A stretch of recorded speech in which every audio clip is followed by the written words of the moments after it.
Hello, I'm Mantastic and Fantastic, and today I'm going to be talking about the two new 6-star Godfest exclusives that are coming to North America. So, both of these new cards are actually somewhat game-breaking or game-changing in the sense that they provide active skills that are unique and at least new at this point in time. Furthermore, at least with Fujin, it dramatically accelerates the pace of power creep just because their active skill is so powerful and really impossible to replicate. I feel like no one else will ever do what Fujin does. So that can be bad and that can be good. So I kind of liken Fujin's power creep level to that of a gemstone princess, in that gemstone princesses are just unbelievably powerful. Like, they completely obliterate and obsolete any other burst damage active skill available, and they basically transform any team into something that can deal lethal amounts of damage. So I feel like those were a bit of a mistake, and then I feel like Fujin also falls into that category as well. However, let's just take a look at all the cards, the two new cards individually. So, presently speaking, on my Godfest exclusive tier list, the two new cards, Fujin and Raijin, have not been released in North America yet, but should be very, very soon, possibly the next Godfest. And when they are released, they will instantly debut at the top tier possible, because they really do things that you can't truly replicate anywhere else. So, let's take a look at those cards in a more detailed manner. So, Fujin is a god attacker. They have average stats just because they lack second or third evolution, or more so they lack multiple evolutions. They have one evolution that just doesn't go very far. And they have 3 time extends, 2 skill boosts, and 7 combo awakenings. So those are okay awakenings, but it's their active skill that is their shining aspect. And their active skill ignores enemy damage absorb effects for 1 turn. This does not include combo shields, attribute absorbs, and damage voids, as well as 1 turn haste on a 19 turn cooldown. Their leader skill is 3 times attack for attackers, 2.5 times attack, and 25% damage reduction with 6 combos. So you can hit 56 times attack with a 43.75% damage reduction. So that's actually modest leadership potential, and Wood does have a lot of attacker types at least available, so that is okay. But the main thing, again, is that active skill, and I really just want to mostly focus on that because it really trivializes many dangerous and troublesome encounters in the game, and to a certain extent kind of makes them obsolete. Now, I guess a bit on the bright side, as part of one of their pros, is that you can use their skill up fodder for the active skill. So for instance, when you are playing those short dungeons, you can simply use the skill up material and use that on your team, and that will enable you to actually have access to this active skill. In terms of cons, it's mostly their rarity. They're 6-star Godfest exclusives, so thus harder to acquire. And it's possibly too much power creep, and I'm going to explain that in a moment. And for the most part, it tends to be an inherit on endgame teams, and it may just sometimes be almost a mandatory inherit. So, I feel like Fujin is a card that should not really have been released or exists, because they advance power creep too fast, and they essentially negate some of the most challenging and or troublesome encounters in Puzzle & Dragons. Because from now on, any boss that has this damage absorption mechanic will become trivial. They no longer present any sort of danger or threat, because now you can obliterate them with your maximum damage output, and they don't actually heal, they just simply fall over and die.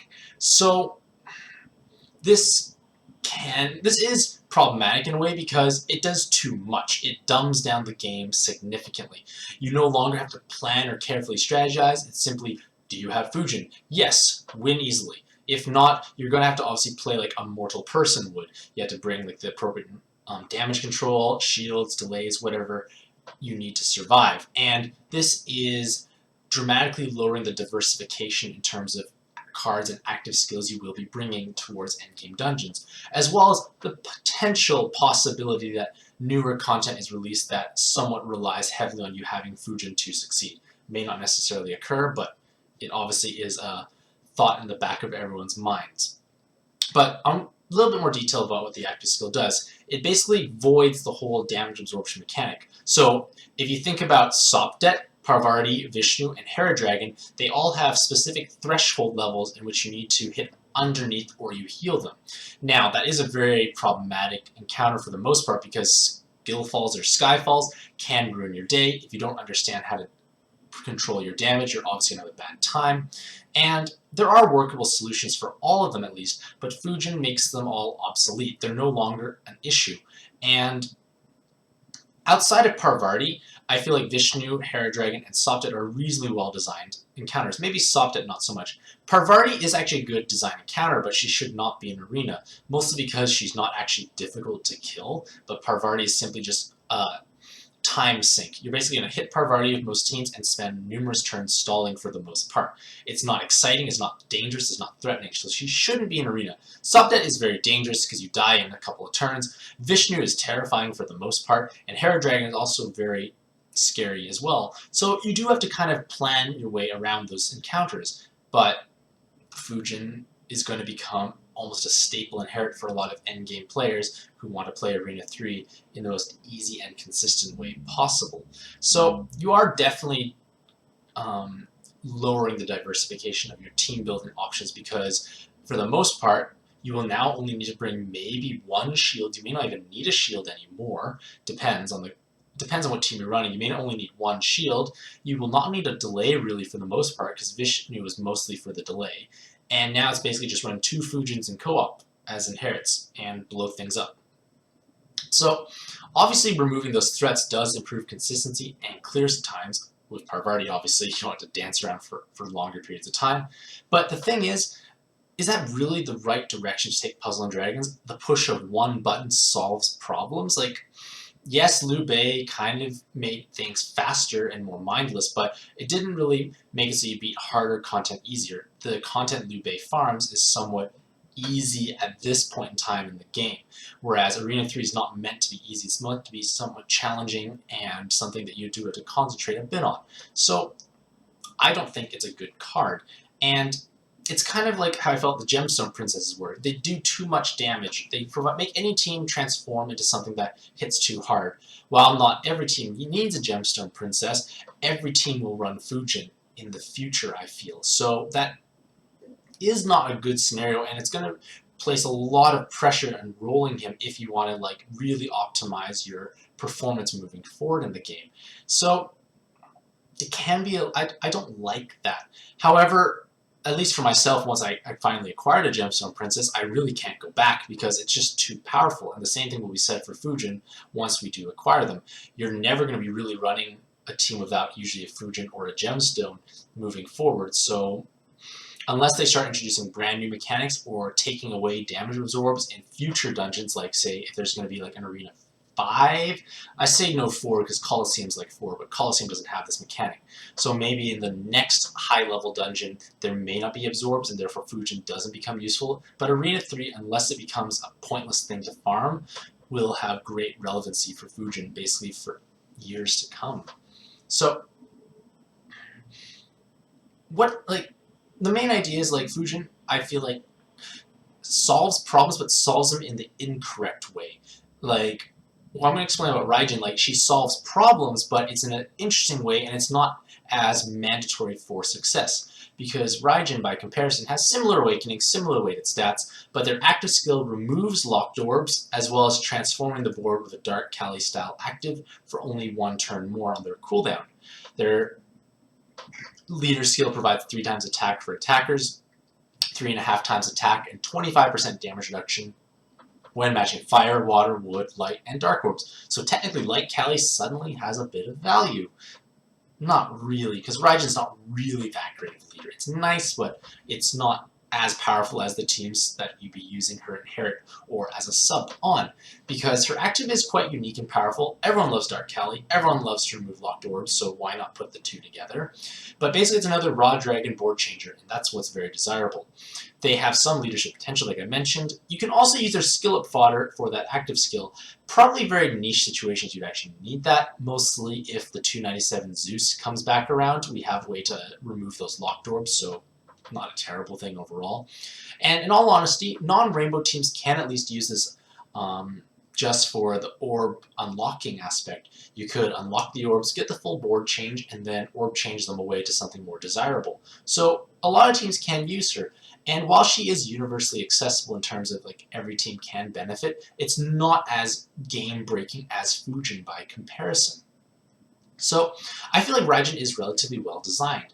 It does provide obviously significantly more powerful Raw Dragons, but Raw Dragon teams do have ways to overcome the locked door mechanics. Most notably, Il-6 is probably the hardest locked door mechanic in the game, but it is, while dangerous, easy to overcome for a large variety of teams. It's like plenty of teams can, almost every team I feel with proper planning can overcome Il-6, provided you at least have some form of damage control. So this provides just another tool, and not everyone is going to use it, but it's nice to have. It's not mandatory. It does give Raw Dragon at least an on-color board changer, in the sense that if you inherit him on Raw Dragon, or her on Raw Dragon, you gain some stat transfer, so a little bonus there as well.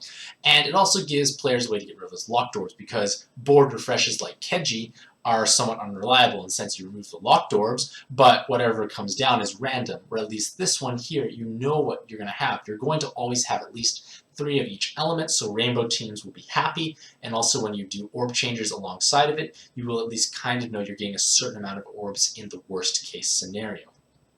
So this is going to be a new mechanic when it is released. However, the Three Kingdoms Series 2 is coming out, probably alongside of these 2 Godfest exclusives, and they all removed locked orbs, so it's not as paramount to own because you have alternatives elsewhere, whereas Fujin is probably the only card that will ever have the whole damage absorb void.